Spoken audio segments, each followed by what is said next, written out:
day to you. Please introduce yourself. I'm Lorena Santos, 38 years old, single, with 2 daughters, 22 years old, and 1 son, 2 years old. I live in Mamabanga, Luna, Isabela. I have 1 brother. I'm college undergraduate to Bachelor of HR and Management. Okay. Do you have experience abroad? Yes, sir.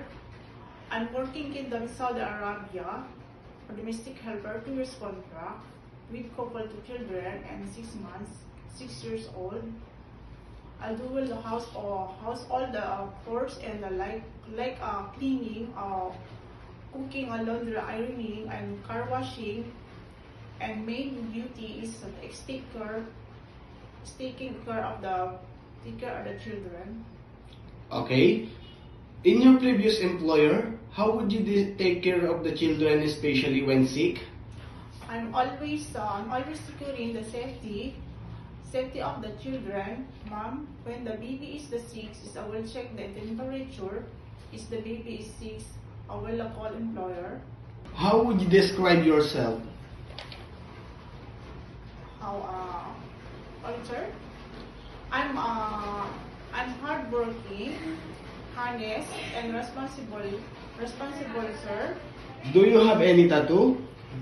No, sir. Do you have surgery or serious sickness before? No, sir. Do you have an allergy to certain foods? None, sir. Do you smoke and drink alcohol? No, sir. Why do you want to work abroad? I wanted to work abroad to provide for my family, especially for my children, and also to be financially stable in the future. Okay. If you get hired, who will take care of your children? My husband is my parents or mother-in-law. Okay. If you're homesick, what would you do? If I see, sir, I will focus to my work and remind myself that I need the job for my family. Okay. What time do you usually sleep and wake up when you were working? I usually sleep at around 10 p.m. After the work is done, wake up around 5 a.m. Okay. Sir, Are you the one who does the cooking and do market at home? yes, sir. Sometimes kids are super active and they tend to be out of control. How would you control your temper? I will murmur the patients, calmer when dealing with them, sir. Okay.